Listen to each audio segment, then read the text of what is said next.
Good morning and welcome to NTD. Good morning. Here are today's top stories. Former President Trump says it's a big win in Michigan. The GOP frontrunner's reaction to the state's high court, rejecting a bid to remove him from the 2024 primary ballot. U.S. officials pressuring Mexico to tackle mass migration. Can it control railways and give out visas to stem the flow? An immigration analyst weighs Mexico's ability and willingness to respond to this request. The U.S. announces what could be a final military aid package to Ukraine, at least until Congress approves supplementary funding. A shocking phone call indicating Hamas terrorists could have control over UN relief operations in the Gaza Strip. That's as Hamas releases a video secretly recording Israeli troops before an unexpected turn of events. Jason Perry reports. From real estate to the job market, we take a look at some of this year's biggest news in the business world. Shen Yun Performing Arts kicks off its 2024 season in the U.S. Audience members in Houston, Texas share takeaways with NTD.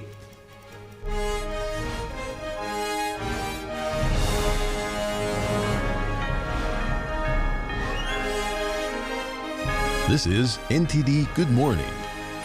Live from our global headquarters, here are Evelyn Lee and Kevin Hogan. Welcome to NTD. Welcome. Today is Thursday, December 28th.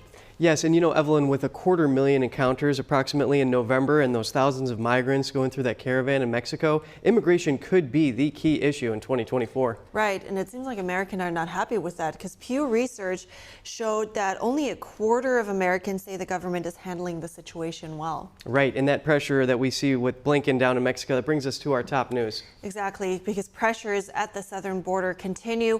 Senior U.S. officials met yesterday with Mexico's president about the surge of illegal immigrants. NTD's Daniel Monahan has more on the talks, which included Secretary of State Antony Blinken and Homeland Security Secretary Alejandro Mayorkas.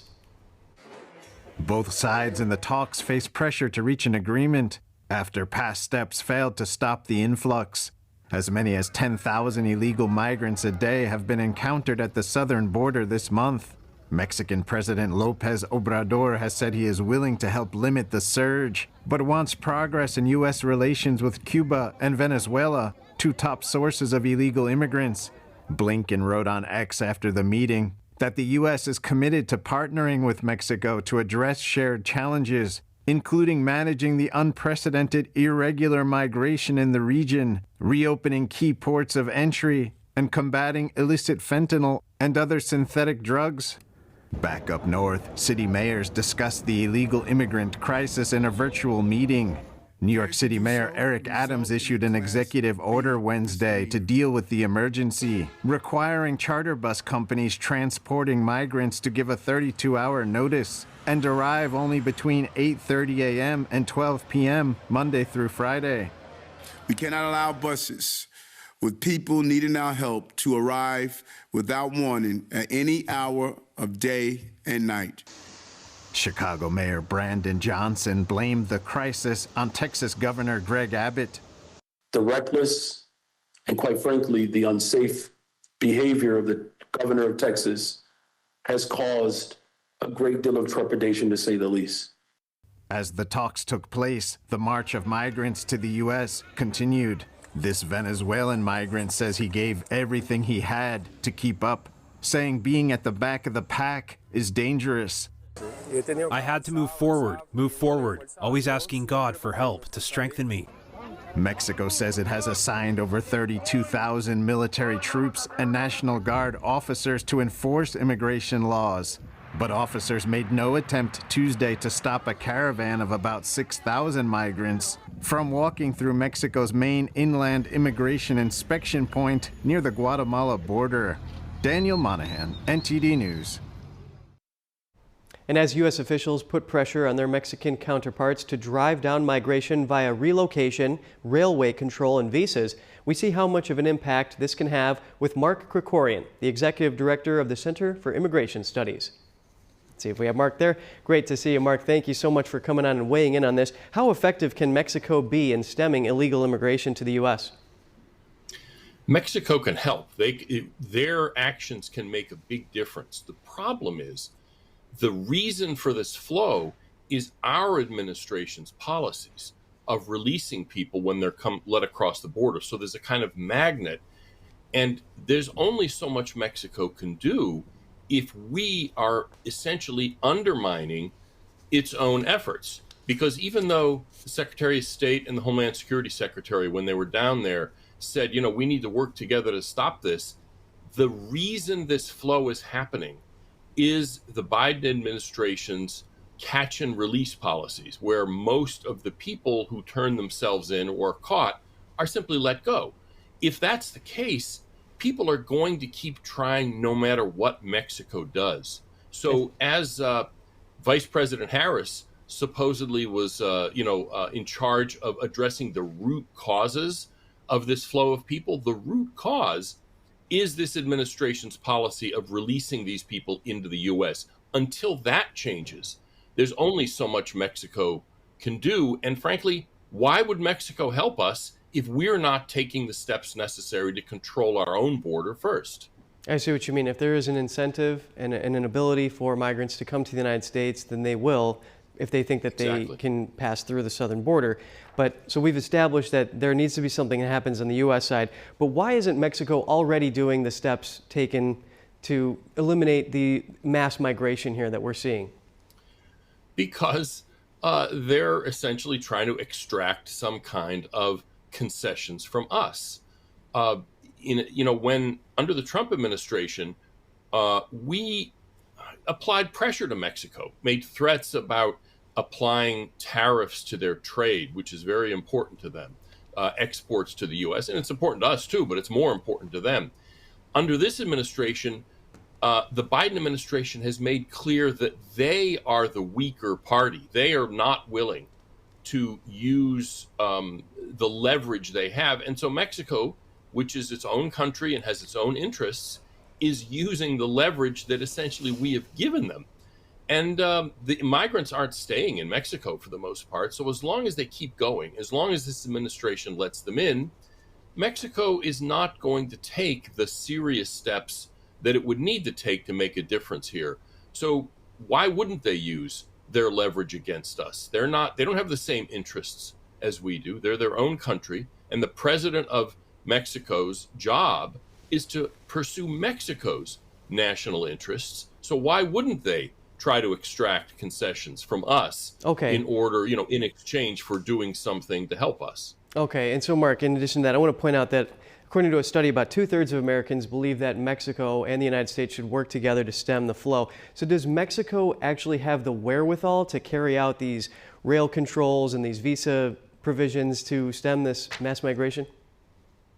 They don't have the capacity to just stop it if we don't change our own policies, but they can lend a hand. You see what I mean? If we're all pulling in the same direction, they can, in fact, do a better job at their own southern border, 1,000 miles south of our border, in slowing the flow, deporting more people. So yes, they can help in a significant way, but they can't do it on their own if we have offering these people an incentive to keep coming. And frankly, they have no responsibility to protect our border if we're unwilling to do it ourselves. Right, and we have seen back in August 2021, Mexico used that air bridge to fly migrants from northern Mexico to southern Mexico. So they have taken some steps on this, but I see what you mean. There needs to be more from both sides. Mark Krikorian, Executive Director of the Center for Immigration Studies, thank you for your time. Thank you.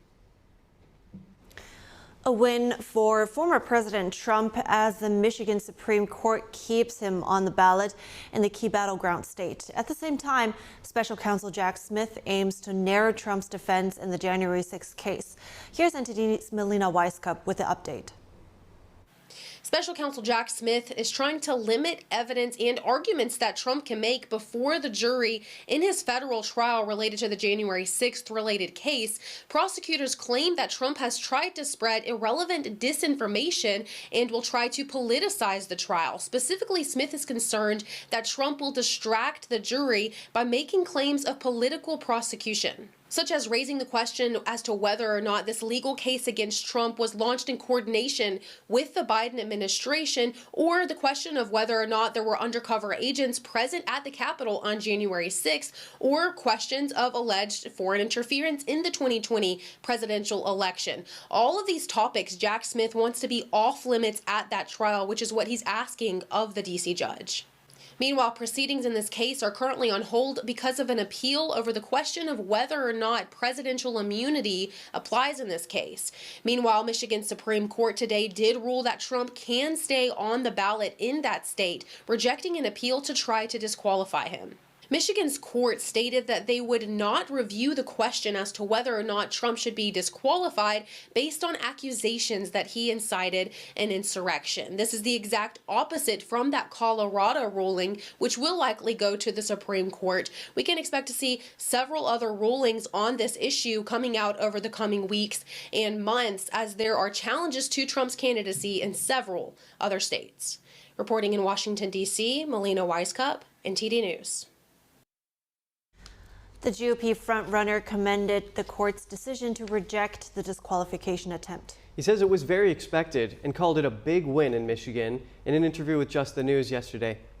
Trump says it makes Colorado's Supreme Court, in his words, an embarrassment all over the world. He also called it very, very bad for Colorado. Trump also commented on Special Counsel Jack Smith and his J6 indictment. The former president told Just the News that Smith is trying to stop him from introducing exculpatory evidence. That evidence could include Capitol Police security failures. He said it could also be to defend former House Speaker Nancy Pelosi and D.C. Mayor Muriel Bowser. In the interview, Trump said he offered 10,000 National Guard troops or more prior to January 6th because he knew it was going to be a big event, and that if they accepted even 200 to 500 people, January 6th wouldn't have been like it was. Trump also commented on Smith's recently failed bid to the Supreme Court, saying, quote, "He loses because he goes too far." Coming up, a Trump attorney joins us later to weigh in on the Michigan Supreme Court's decision. He'll explain the significance of the ruling to keep the GOP frontrunner on the ballot. And also coming up, the U.S. announces what could be a final military aid package to Ukraine, at least until Congress approves supplementary funding. And more terrorist tunnels near schools and hospitals uncovered in the Gaza Strip. Israel's military releases more evidence of their latest find. 20 nations in the Red Sea Task Force, but only 12 of them admitted publicly. Why are so many allies reluctant participants in the maritime effort? We break it down for you.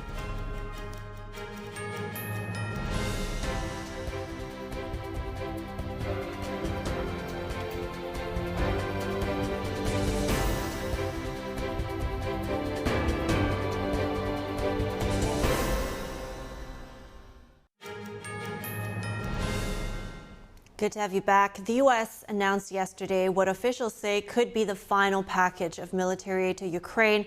That's unless Congress approves supplemental funding that is stalled on Capitol Hill. The military aid package is worth around $250 million and will be pulled from Pentagon stockpiles. It includes air munitions, artillery, ammunition, and medical equipment. According to a Pentagon spokesman, no more funding is available to replace weapons taken from department stocks. The Ukraine Security Assistance Initiative Fund is also depleted. Meanwhile, President Biden is urging Congress to pass another $110 billion aid package. More than half the requested package would include aid for Ukraine. It also includes a further $14 billion in aid for Israel and $14 billion to secure the southern border, with the remainder allocated for security needs in the Asia-Pacific. Israel's military released a video of more tunnels yesterday found near a hospital and a school in Gaza. The footage shows the entrance to a tunnel shaft near the Rantisi hospital. The IDF says it's now found terrorist tunnels in and around multiple hospitals in Gaza. It says Rantisi is just another Hamas stronghold used to connect and move weapons and terrorists through Gaza to be used against Israel. And Israeli forces have released a recorded phone call they say shows Hamas controls United Nations relief efforts in Gaza. Meanwhile, Hamas released a video that secretly recorded Israeli troops before an unexpected turn of events. NTD's Jason Perry has the latest on the Israel-Hamas war. And just a quick warning, this report contains footage that some viewers may find disturbing.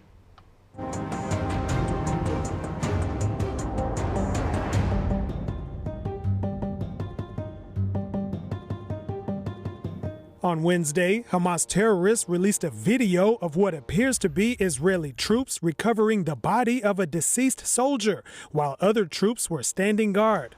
A terrorist inside a residence then throws a grenade at them and opens fire.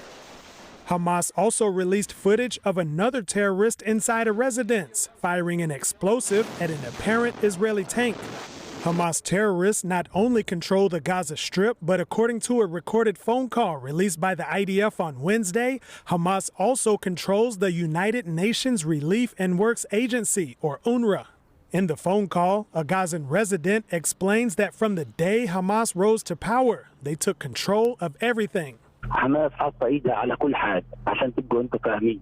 حماس حاطه ايدها على موظفين الوكاله هم القيادات في رئاسه الوكاله. After such a significant statement, the IDF officer asked him to clarify what he meant. مسؤولين الوكاله كمان عم يتعاملوا مع حماس؟ سيدي موظفين الوكاله هم حماس. And when it comes to humanitarian aid, he said Hamas provides it to their own people first. We reached out to UNRWA for comment, but we didn't get a response before airtime. Meanwhile, Hamas security escorted this convoy of trucks carrying humanitarian aid, including fuel, as it made its entry into the Gaza Strip from Egypt on Wednesday. Israel's government spokesperson Eylon Levy said this on Wednesday. UN agencies are currently struggling to distribute aid at the pace that Israel is inspecting it. Unfortunately, to date, the UN aid mechanism in Gaza has been woefully unsuccessful because it goes through UNRWA. Aid simply isn't reaching the people who need it because Hamas hijacks it and UNRWA covers up for it. He also gave this warning about Hezbollah's continued attacks across Israel's northern border. We are now at a fork in the road.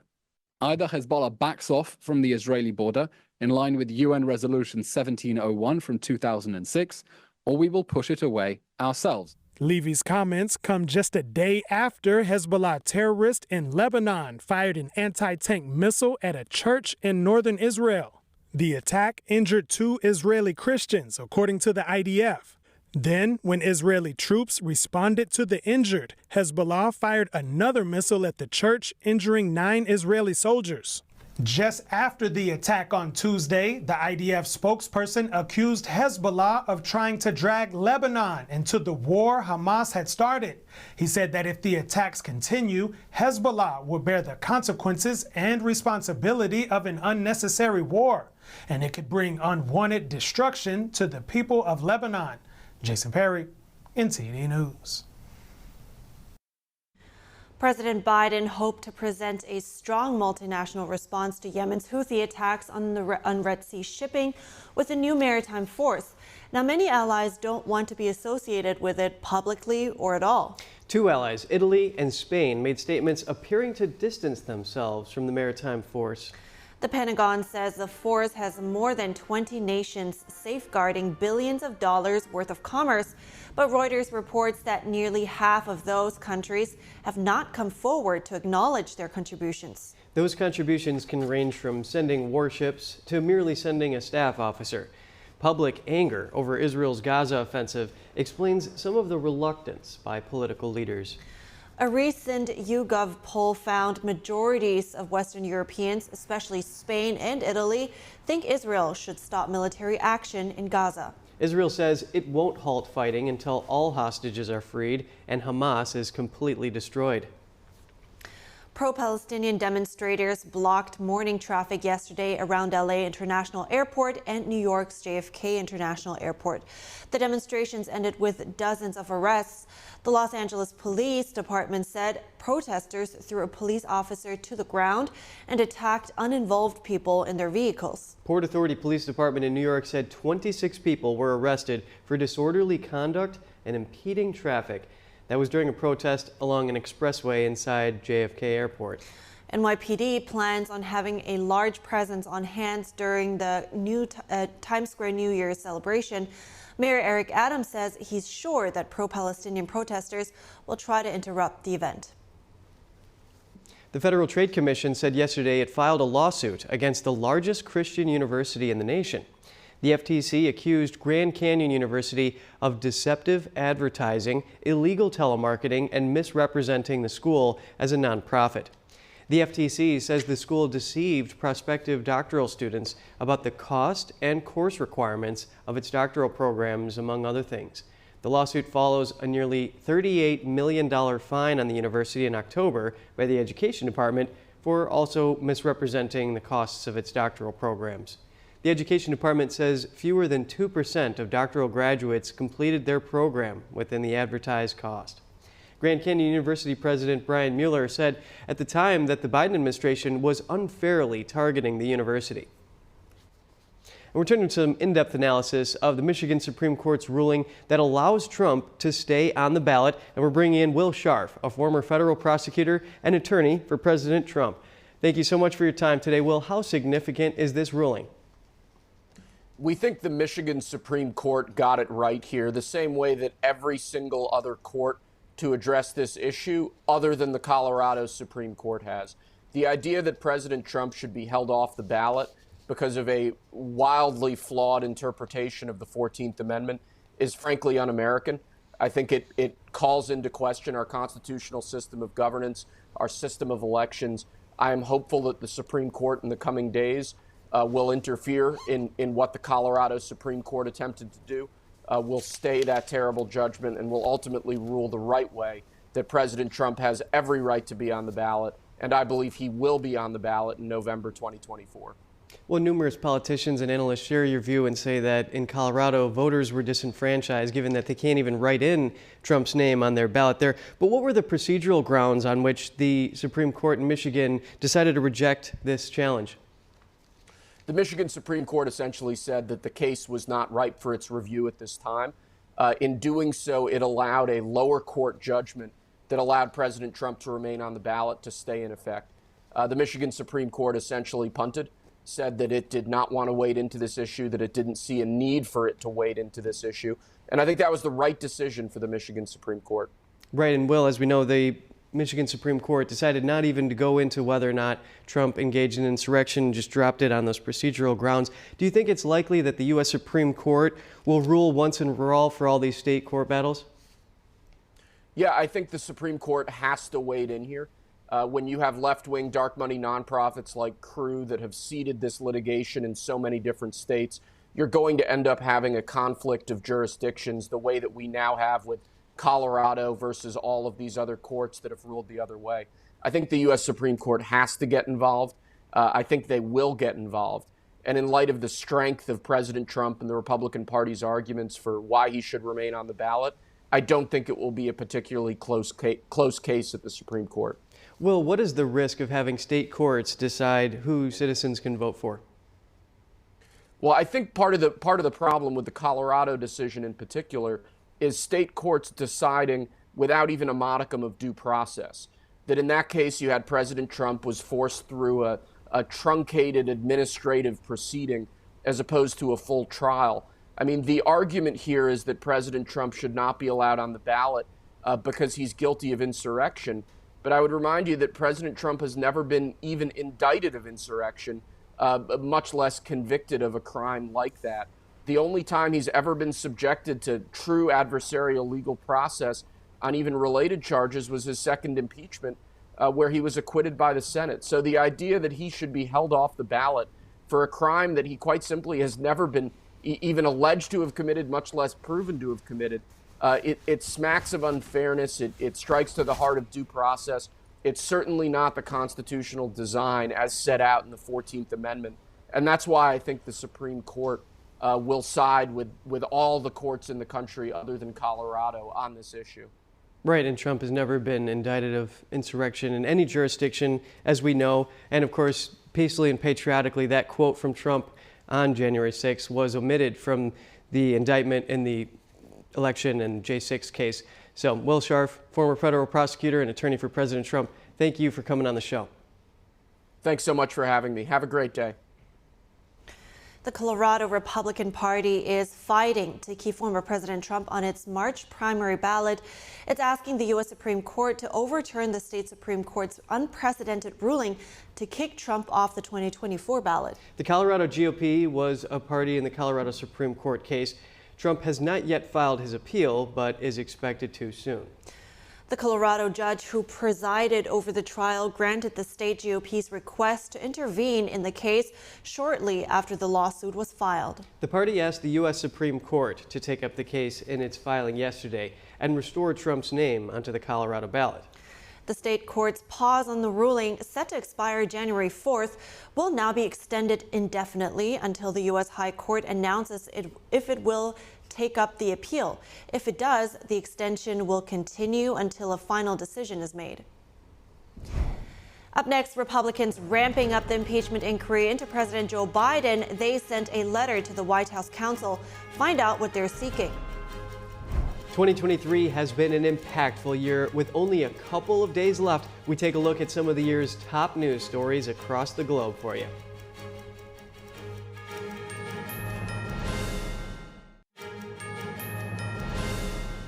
Good morning and good to have you back. A development in the impeachment probe of President Biden. House Republicans are investigating if Biden tried to prevent or discourage his son Hunter Biden from complying with their subpoenas. They say such obstruction would be a punishable crime. Oversight Committee Chairman James Comer and Judiciary Committee Chair Jim Jordan sent a letter to White House counsel Edward Siskel yesterday. They're seeking all documents and communications sent or received by employees of the president's office regarding Hunter Biden's deposition. Republicans issued subpoenas to Hunter Biden for a deposition set for December 13th. The first son did not appear on the date. He instead went to the Capitol grounds and made a public statement there saying he would not comply with the subpoenas. The House Ethics Committee says it has opened an inquiry into Representative Sheila Sherfiles McCormick. The subcommittee will investigate if she violated any laws or the Code of Official Conduct over alleged violations of campaign finance regulations and other rules. The Ethics Committee says the investigation will focus on the Congresswoman's 2022 special election and re-election campaigns and whether she failed to disclose any required information. They'll also look at if she accepted volunteer services for official work for someone not employed by her office. The committee said the case was referred to them by the Office of Congressional Ethics. With 2023 drawing to an end, we look back at some of the biggest news stories of the year. NTD's Jeremy Sandberg has the third quarter summary of our special multi-part series, July to September. Riots in France enter a fourth day on July 1st, after 17-year-old Nahel Merzouk was shot and killed by police after trying to drive away during a traffic stop in a Paris suburb. France's Interior Ministry deploys 45,000 police officers to ward off the worst crisis of President Emmanuel Macron's term since the Yellow Vests protests. The ministry reported over 700 officers injured, 5,000 vehicles burned in the streets, and close to 1,000 buildings vandalized, looted, or set ablaze. As the Russia-Ukraine war rages on, President Biden announces cluster munitions will be sent to Ukraine. The controversial weapon is banned in over 100 countries, partly for dangers posed to civilians years after a conflict. Russia hits Ukraine's southern port of Odessa with airstrikes in late July and launches missiles at the Ukrainian city of Kryvyi Rih. Ukrainian officials say at least 5 people are killed in the attacks and dozens injured. While in the Middle East, Israeli forces hit the city of Jenin with drone strikes in an operation to destroy terrorist infrastructure and weapons. The IDF reports underground explosive caches were found, one hidden in a tunnel under a mosque. A military coup in Niger at the end of the month ousts President Mohamed Bazoum. Leaders of the coup declare Presidential Guard Chief General Tiani as the new head of state. August, the month of the mugshot. Former President Trump is charged with a 4-count indictment August 1st over disputing 2020 election results. Special counsel Jack Smith accuses Trump of conspiring to defraud the United States. Conspiring to disenfranchise voters, and conspiring and attempting to obstruct an official proceeding. Trump pleads not guilty August 3rd and tells reporters it's a very sad day for America after leaving court. This is a persecution of a political opponent. This was never supposed to happen in America. Trump is hit with a fourth set of criminal charges in Georgia August 14th, accusing him of trying to overturn the state's 2020 election results. Fulton County District Attorney Fani Willis bringing a grand jury indictment against Trump and 18 co-defendants. Trump's historic mugshot was released August 24th after being booked on felony charges at an Atlanta jail. Russian mercenary chief Yevgeny Prigozhin is listed as a passenger killed in a private jet crash. Russian authorities say genetic testing confirmed the Wagner boss was dead after spearheading a mutiny in June. An unmanned Indian spacecraft lands near the south pole of the moon, in a mission seen by many as critical for lunar exploration. In September, a 6.8 magnitude earthquake in Morocco left close to 3,000 people dead. The Moroccan government reported almost 60,000 houses damaged, over 30% collapsed. A collapsed dam in eastern Libya during Storm Daniel flooded and destroyed parts of the coastal city of Derna.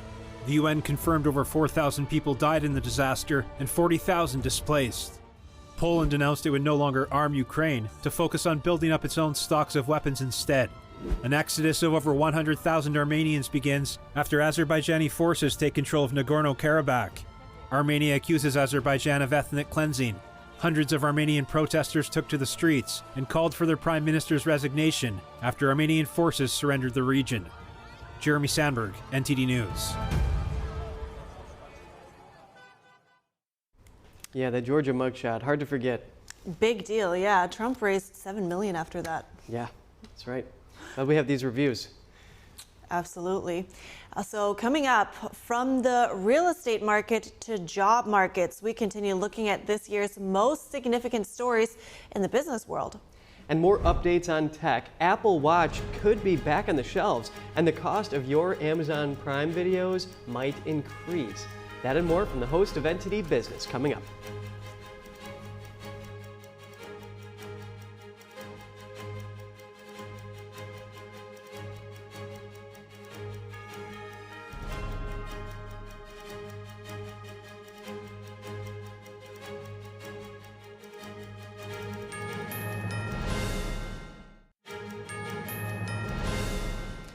Good to have you back. We have NTD Business host Don Ma with us now to give another business news recap of 2023. We'll be talking about the housing and job market. So what were some of the big moments this year in the real estate market, Don? All right, let me just start off and say that one of the biggest things is that we actually avoided a commercial real estate crash. If you remember, there were actually a lot of predictions about that, a lot of headlines predicting something similar to that, but it seems like people started coming back to offices. Vacancy rates hovered around 20% in 2023, but then big companies, including BlackRock, Amazon. You know what, Don? We're getting a little cue that it's hard to hear you. Maybe the mic's not on. Yeah, flip it. Yeah. You got valuable information. We want to make sure everyone hears it. That's right, but I do remember those scares about the housing market, but please continue if you... as I was saying, now that our technical difficulties have been resolved, is that I wanted to start off saying that we avoided a commercial real estate crash this year, and one of the bigger predictions from headlines was that we might have one this year, but it seems like people started coming back to offices, and vacancy rates hovered around 20% for most of 2023. And then it started to come down because big companies, including BlackRock, Amazon, Salesforce, they ordered workers to go back to offices somewhere around 3 days a week this year. But other than real estate, commercial real estate, let's talk about the housing market. Went through a lot this year, or maybe I should say not much actually happened, because this is the year essentially the housing market froze over because of high interest rates. And interest rates, mortgage rates rather, were the dominant story this year of 2023. The year kicked off with mortgage rates around somewhere 6%. And then by October, they topped actually 8%. And because of that, there were more sellers deciding to, potential actually sellers deciding not to sell because they want to hold on to their existing mortgages because they were pretty low. And then it priced out potential buyers as well. So, it really slowed down the housing market. And another thing this year was that housing prices, or that refused to come down, so home prices stayed very high this year. According to Realtor.com, prices started at a median around $403,000 in January and steadily rose, and it actually topped at $445,000 in June. So yeah, just a brief overview of real estate and commercial real estate. Absolutely, and I think that was not the only thing everybody had their eyes on for a while, right? So what were the big moments in the job market? Yeah, it seems like the job market this year was actually pretty stable. Unemployment rate kept low compared to historical standards, despite the Federal Reserve's rate hiking campaign. And we saw actually solid job growth month to month. That was basically for the whole year, pretty solid. And the job market started off this year pretty hot and then started to cool down steadily, started to normalize. And one of the top points of discussion for this year was how tight the job market was. For a lot of the year, there were nearly 2 job positions open for every 1 person looking for a job. So many employers actually faced challenges hiring. I mean, if you remember, the word labor shortage was talked a lot about this year. And of course, in 2023, we saw big layoffs in the tech sector. We all remember that. That includes major players like Microsoft, Amazon, Google, Meta, Twitter, Spotify, and more. Tech industry saw somewhere around 240,000 jobs being laid off this year. And just one more thing I'll mention this year, a big discussion was remote work. We all remember that. Companies started asking employees to start to return to offices. That's including the CEO of JP Morgan. He's actually a remote work skeptic, he said himself, and Mark Zuckerberg, Elon Musk, also the same thing. Even Zoom's leadership, ironically, wanted people to go back to the office. But yeah, that about sums up this year. That's great, Don. Yeah, and some breakthroughs here, like even QZ.com is reporting that unemployment stayed below 4% for 22 months straight. That's a 50-year stretch that they're breaking that. So what about the Apple smartwatch? What can you tell us there? Yeah, some big news coming out from that front yesterday. Apple can actually resume sales of its smartwatches for now. Yesterday, an appeals court paused the government import ban on the watches. So the ban was imposed in a patent dispute over medical monitoring technology. Apple filed an emergency request asking the U.S. Court of Appeals to halt the order. And Apple is waiting for the U.S. Customs Agency to decide if redesigned watch versions infringe on patents and can be imported. That decision should come around January 12th. So, we'll see. Yeah, they did miss out on right about the Christmas sales time though, so must be a bummer. Yeah, it must be a bummer for them. Well, how about Amazon Prime? Will we actually have to see some price changes next year? Yeah, potentially, because if you're an Amazon Prime Video subscriber and wanting to avoid their upcoming plan to show ads during movies, it's going to cost you an extra $2.99 a month starting in January. Bummer. Yeah, I mean, that's already on top of a $139 annual cost of a subscription of Prime, or the $8.99 a month standalone subscription. If you choose not to pay the extra fee, ads will start showing on January 29th, so be prepared for that. Yeah, it's pretty serious. Newsweek's reporting that they're facing backlash, Amazon is, and some people are even calling to boycott the company. So do you have anything else for us, Don? Yeah, just one more. The New York Times sued OpenAI and Microsoft in Manhattan federal court yesterday. The suit accused them of using millions of Times articles without permission, and that was to help train chatbots that provide information to readers. The suit alleges OpenAI and Microsoft used the newspaper's content for free. OpenAI and Microsoft have said that using copyrighted works to train AI products amounts to fair use. That's a legal doctrine governing the unlicensed use of copyrighted material. Yeah, pretty Lots serious. of things to figure out there on the AI front. Thank you so much for coming in today, Don Ma, as always. Yeah, my pleasure. And stick around, Shen Yun Performing Arts has kicked off its 2024 season in the U.S.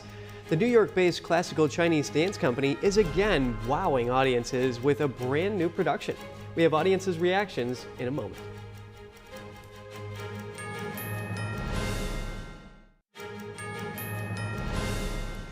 Welcome back. Shen Yun Performing Arts has kicked off its 2024 season in the U.S. The New York-based classical Chinese dance company is again wowing audiences with a brand new production.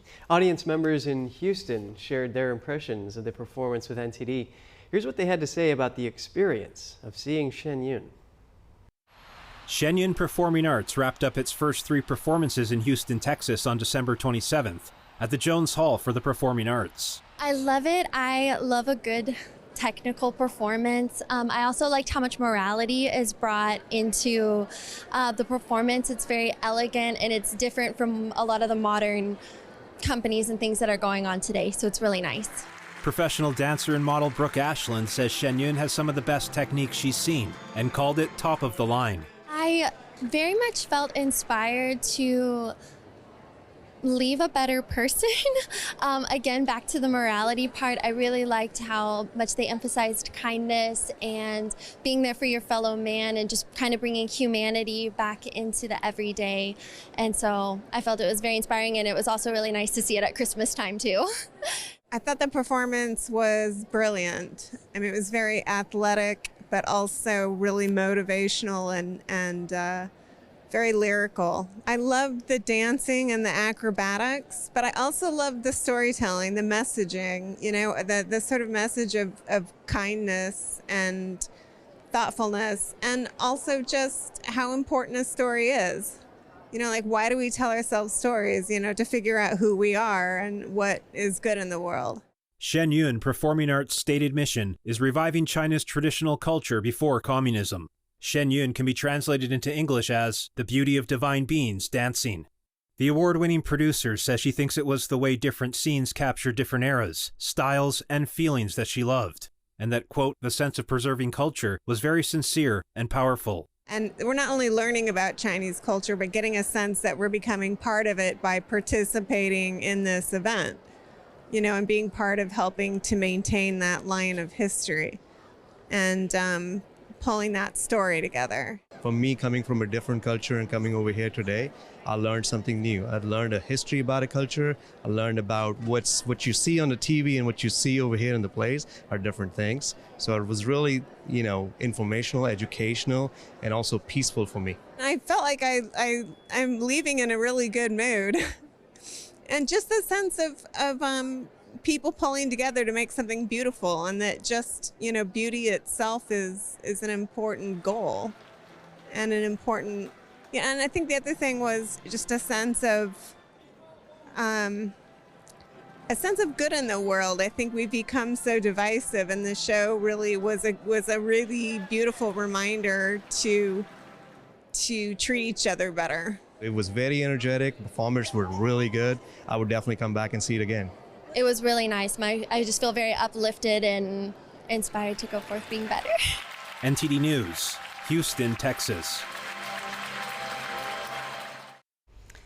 All these different takeaways that people had, but it does sound great to watch something uplifting during the Christmas time. Just perfect. I look forward to seeing this performance this year. Yeah, well, they're coming to Lincoln Center April 3rd to the 14th, so a lot to be excited about. And, you know, we've all seen the Shen Yun billboards once in a while, but what is it really like to be a Shen Yun dancer? Yes, here's a sneak peek at our special interview into the lives of 2 siblings and what it takes to perform on stage as a principal Shen Yun dancer. So what is it like? What was your childhood essentially like? Because that involves a lot of hard training and work and discipline at such a young age. Yeah, I mean, once you start dancing, it's like you flip your world upside down. You're training for hours every single day, so you have a lot of basic dance training, but on top of that, also rehearsals. So every year we're putting on a completely new performance. That means we're on the road for 6 months and also at the base in New York for 6 months, and it's just a lot of training, very physical, but also a lot of mental. It's very mental because, I mean, learning movements is tiring, it's hard, and you have to use your brain just as much as your body. I imagine as a 13-year-old boy, you also need to build up that discipline. Was that something difficult to do? Definitely very difficult, but it's something you need to find what drives you to be a dancer. Like, just going into it because you like it, that's how you start. But as you dance, you know, or doing anything in life, you have to find when things get tough, what really drives you. And for me, even though I was young at the time, the mission of Shen Yun is actually something that is really amazing. To revive a culture that was almost destroyed, to revive 5,000 years of traditional Chinese culture. And I think when you think about it, even when things get hard, that is actually something that's very inspirational for a young person, and it really drove me through some of the tougher times. That is incredible that you understand this. How long have you been dancing now, and what keeps you going now? I started dancing when I was 10 years old. I would say that there's so many aspects to it. I definitely agree that it's something it's hard to wrap your mind around at first at such a young age, that I'm going to be reviving traditional Chinese culture. But as I got more into it, I realized that it's just something it's something that's so much bigger than myself, and it was a really special feeling to know that I'm part of something bigger and I'm part of a team. Such an insightful interview. Yeah, and the full version will be aired tomorrow here on NTD Good Morning. Well, it probably takes a lot of work to get those back bends done. Oh, absolutely. I cannot imagine how many years flow into that. And it was very interesting, though, because Marilyn and William, I think Marilyn said she was 10, William said he was 13. And it was interesting to listen to how they just saw somebody on stage and they were like, wow, I want to mimic that, or I want to learn that, to really find the deeper meaning behind why they're doing it and what drives them and growing up on stage, so to speak. So very interesting interview. All to be part of a bigger cause. Exactly. All right, we will come back soon with the second part of our broadcast. We'll be back in 1 minute, so stay with us. Want to know what's really happening around the world? Join us for a deep dive discussion with our expert panel on International Reporters Roundtable.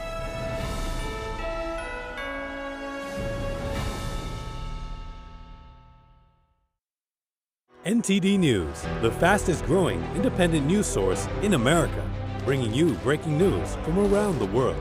Expert analysis, investigative reporting, and original award-winning documentaries. We're known for our uncensored China coverage you won't find anywhere else. We cover the stories that affect you and shape our world without the political noise. We report from the heart with you in mind. Watch us right here on NTD News. Good morning. Welcome to NTD. Good morning. Here are today's top stories. Senior U.S. officials travel to Mexico as a caravan of migrants heads towards the U.S. border. Meanwhile, mayors of multiple Democrat cities meet to discuss the illegal immigration crisis. Former President Trump says it's a big win in Michigan. The GOP frontrunner's reaction to the state's high court rejecting a bid to remove him from the 2024 primary ballot. House Republicans demand documents from the White House on Hunter Biden communications, a new probe into President Biden around his son's defiance of a recent subpoena. We take a look at what adventures in space await us in the coming year. It will include several missions, including a return to the moon. Burnaby Village Museum celebrates the holidays with a vintage twist. We take a look at a reconstructed 1920s village and how they celebrate the holidays this year. You've heard of therapy dogs, but have you ever heard of therapy llamas? Well, now you can find them in a U.S. airport.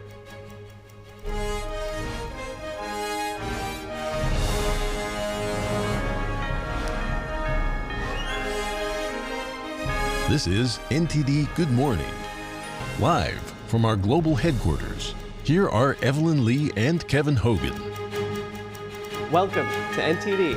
Welcome. Today is Thursday, December 28th. And you know, I'll say I was traveling over the holidays, and luckily it wasn't too stressful to where I needed a therapy llama. Although, was it really? I could have needed a therapy llama anyways. All right. Anyways, we will head to our top news first. The U.S. announced yesterday what officials say could be the final package of military aid to Ukraine. That's unless Congress approves supplemental funding that is stalled on Capitol Hill. The military aid package is worth around $250 million and will be pulled from Pentagon stockpiles. It includes air munitions, artillery, ammunition, and medical equipment. According to a Pentagon spokesman, no more funding is available to replace weapons taken from department stocks. The Ukraine Security Assistance Initiative Fund is also depleted. Meanwhile, President Biden is urging Congress to pass another $110 billion aid package. More than half the requested package would include aid for Ukraine. It also includes a further $14 billion in aid for Israel and $14 billion to secure the southern border, with the remainder allocated for security needs in the Asia-Pacific. Pressures at the southern border continue. Senior U.S. officials met yesterday with Mexico's president about the surge of illegal immigrants. NTD's Daniel Monahan has more on the talks, which included Secretary of State Antony Blinken and Homeland Security Secretary Alejandro Mayorkas. Both sides in the talks face pressure to reach an agreement after past steps failed to stop the influx. As many as 10,000 illegal migrants a day have been encountered at the southern border this month.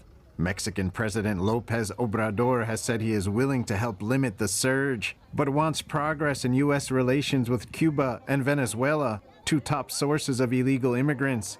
Blinken wrote on X after the meeting that the U.S. is committed to partnering with Mexico to address shared challenges, including managing the unprecedented irregular migration in the region, reopening key ports of entry, and combating illicit fentanyl and other synthetic drugs.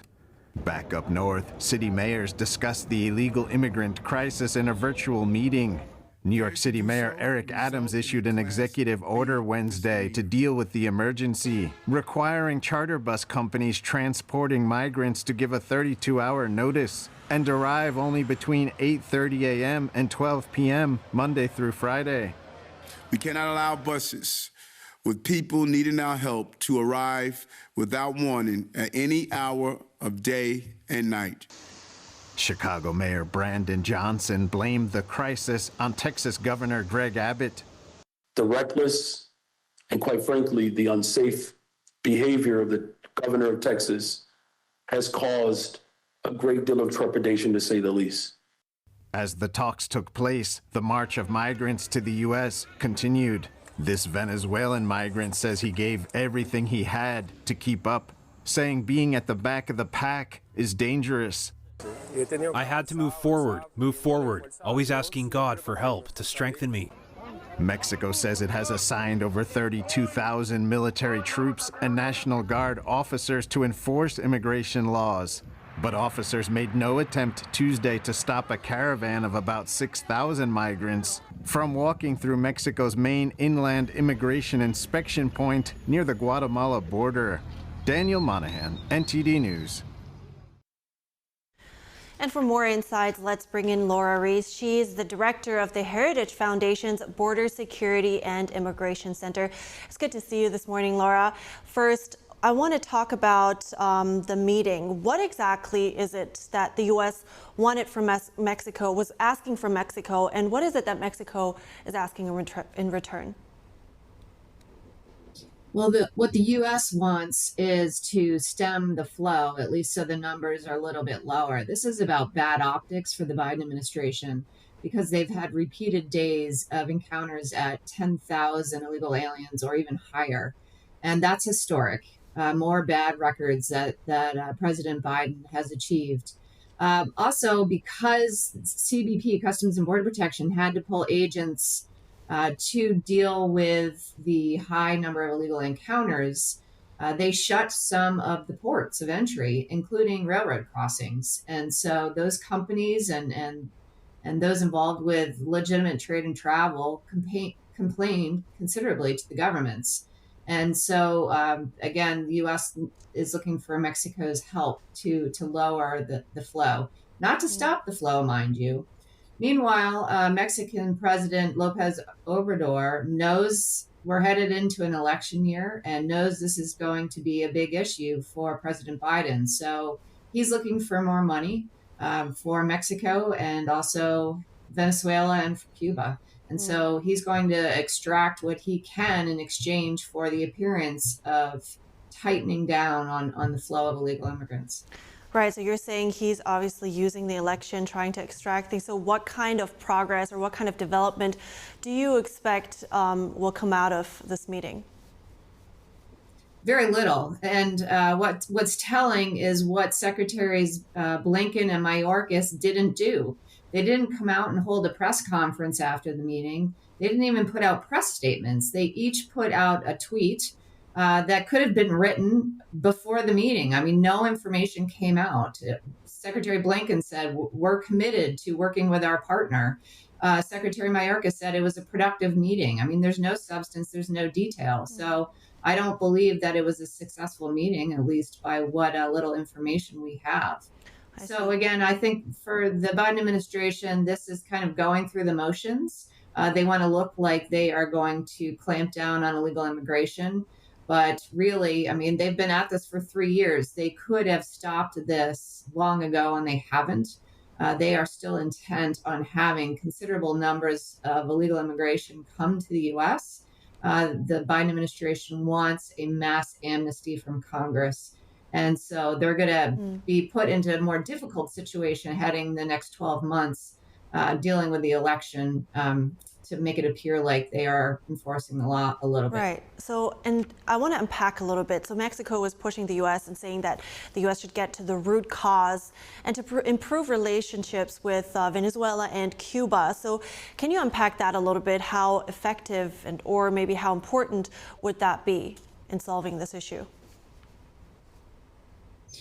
Well, the root cause is a term that the left likes to use to make it sound like these leaders are going after the push factors or the sources of illegal immigration.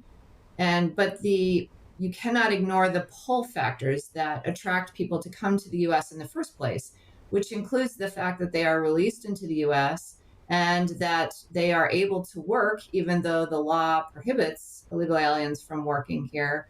Nonetheless, the Biden administration does give work permits, and that's the biggest pull factor there is. So if they truly want to go after the quote unquote root cause, they need to shut off those magnets that attract millions of people from all over the world here. But what these leaders are really after is more money. Now, keep in mind, for Mexico and for other countries as well, they get quite a good deal from the U.S. We take in their labor, which is a release valve for them, for those countries. We allow the illegal migrants not only to work here, but to send billions of dollars of remittances back to their countries. And in the case of Mexico, in 2022, remittances made $36 billion. It was a new record for Mexico. Wow. And we continue to send foreign aid to these countries. Right. So they are receiving lots of benefits from the U.S., and yet they seek even more. Right. I hear what you're saying to focus on the pull factors here. So thank you so much, Laura Reese. I really appreciate your time this morning and for you to unpack some of these things. Thank you. And a win for former President Trump as the Michigan Supreme Court keeps him on the ballot in the key battleground state. The GOP frontrunner commended the court's decision to reject the disqualification attempt. He says it was very expected and called it a big win in Michigan in an interview with Just the News yesterday. Trump says it makes Colorado Supreme Court, in his words, an embarrassment all over the world. He also called it very, very bad for Colorado. Trump also commented on Special Counsel Jack Smith and his J6 indictment. Smith asked the U.S. District Judge Tanya Chutkan yesterday to bar Trump from introducing what Smith calls irrelevant evidence. That evidence could include Capitol Police security failures. In his motion, Smith accused Trump of trying to inject politics into the trial. Smith says Trump should also be barred from making arguments or framing questions to advance a theory of selective or vindictive prosecution. Trump said of Smith's recently failed bid to the Supreme Court, quote, he loses because he goes too far. The former president told Just the News that Smith is trying to stop him from introducing exculpatory evidence. He says it could also be to defend former House Speaker Nancy Pelosi and D.C. Mayor Muriel Bowser.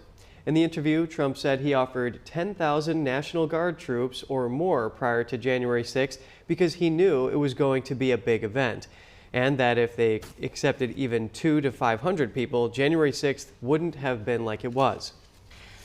The Colorado Republican Party is fighting to keep former President Trump on its March primary ballot.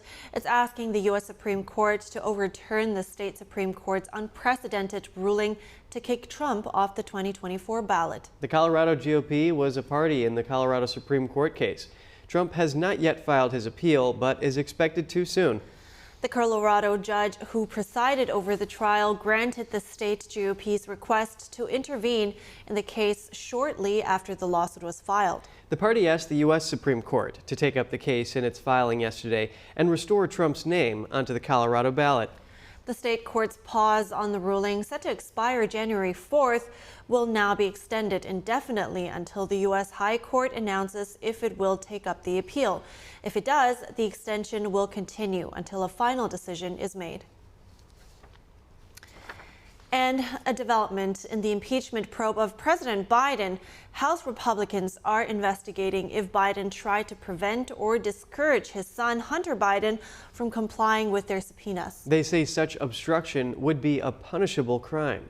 Oversight Committee Chairman James Comer and Judiciary Committee Chair Jim Jordan sent a letter to White House counsel Edward Siskel yesterday.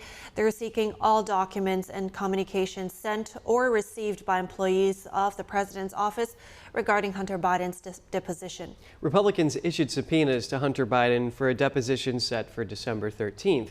The first son did not appear on the date. He instead went to the Capitol grounds and made a public statement there saying he would not comply with the subpoenas. And stay with us. First-time home buyers get some hope with the Fed signaling it could be dropping interest rates in 2024. We have tips and expectations for the new year. We take a look at what ventures in space await us in the coming year. It will include several missions, including a return to the moon. Burnaby Village Museum celebrates the season with a vintage twist. We look at how this reconstructed 1920s village in British Columbia, Canada, brings in the holiday spirit after the break.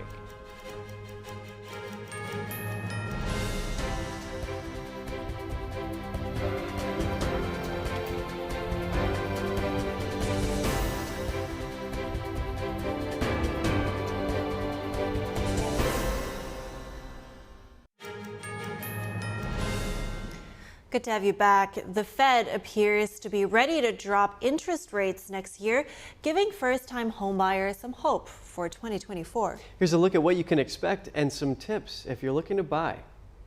After years of record prices, historically high mortgage rates, and massive market demand, some experts say sidelined first-time homebuyers could have more hope in 2024. It's going to get cheaper going forward, but I'm not going to call it easy or less painful. Economist Joe Brusuela says the Federal Reserve is poised to lower interest rates next year, which could make homes more affordable. According to the U.S. National Home Price Index released this week, house prices hit a new record high in October. That's when mortgage rates were above 7%, the highest levels in 23 years. That plus historically low inventory continued to push up home prices. So what can you do if you're looking to buy in 2024? When you get back in the market, houses are going to come in. When there's a lot of demand, they're going to go fast. Somebody else is going to be ready to move. You want that person to be you. Real estate investor David Green has these 4 tips. 1, improve your financial position to increase your chances of getting a better loan, like paying off debt, saving more money, and improving your credit. 2, step up your market research. Get realistic and consider what you can actually afford and what your priorities are. You can change everything about a house except where it's located. So really prioritize the houses in the areas that work the best for you, not the houses that look the best. 3, once you get your loan approved, get your loan officer and your realtor working together. And finally, consider waiting until winter time. That's when home sales traditionally slow down, so there will be less competition.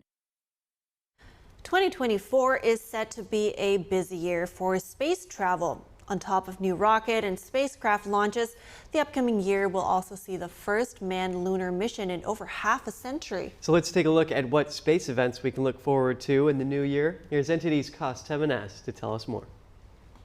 The space shuttle may now be retired, but its successor is very much in the mix. At only 30 feet, the Sierra Space Dream Chaser is a quarter of the size of its predecessor. It's expected to dock at the International Space Station this spring. Its first spacecraft, the Dream Chaser, into orbit to chase down the space station, start dropping off stuff, and down the road they foresee perhaps tourist flights, or even once commercial space stations come about to replace the International Space Station, they could be delivering crews to that. But the Dream Chaser is not the only new spacecraft to be inaugurated next year. Blue Origin is introducing its New Glenn rocket, named after John Glenn, the first American astronaut to reach orbit. Unlike the New Shepard being used for space tourism, New Glenn is a launch vehicle meant to orbit the Earth. Now, what's going on with Blue Origin in Texas is they go up and they come down, 50, 60 miles, barely touching space, coming right back down, taking experiments, and also tourists and also researchers, that sort of thing.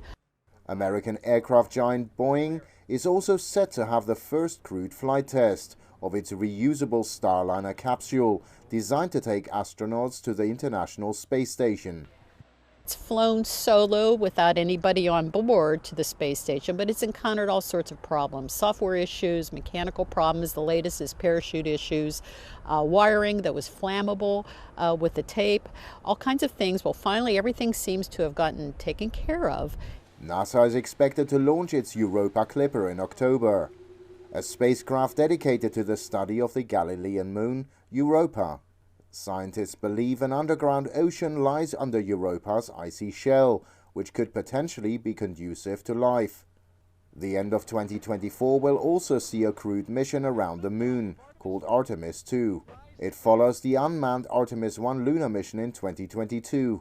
I would be just as excited to sit at home and watch in my pajamas, but to hear NASA actually give the authority to go for translunar injection, it's just amazing that we're sending humans back to the moon. And with the holidays in full swing, we take a look at the Burnaby Village Museum in Vancouver, Canada. This reconstructed 1920s village contains replica buildings, demonstrations, and a carousel for the kids. Burnaby Village Museum celebrates the holidays with a vintage twist. The village general stores were often used by residents as a place to get everything they needed. They were used to serve as a hub of the community. Inside this Chinese herb shop, the shopkeeper stores all the products inside these apothecary cabinets. They contain dried goods and herbs. The shop also provided medical services and was a place for early settlers to gather and relax. Next door is the Burnaby Post, where newspapers were printed 100 years ago. The Platen Press still produces beautiful bookmarks. The blacksmith's shop is still able to make horseshoes today. The shop is fully equipped with a forge, anvil, and hammers to make them. All right, here we go. The demonstration is fun and educational and a favorite among children and adults. The historic streets are also lined with old real estate companies, a former Royal Bank of Canada, and a delicious bakery shop. This train, built in 1912, was the main connection between Vancouver and nearby cities. The museum's most famous exhibit is the C.W. Parker Carousel, also built in 1912. It was originally constructed in Kansas and after many years ended up in Burnaby, Canada, where it was restored in 1989 and is still in operation today. Oh, those roaring 20s. A lot of developments in fashion and culture there. Right. I realized as a kid I used to love these, time capsule experiences, but I'm realizing I'm still really into that. Looks fun. All right, we're moving on to a slightly different topic. You've heard of therapy dogs, but have you ever heard of therapy llamas? Portland International Airport in Oregon has brought the cuddly animals in to help travelers relieve the stress of airport hustle and bustle during the holidays.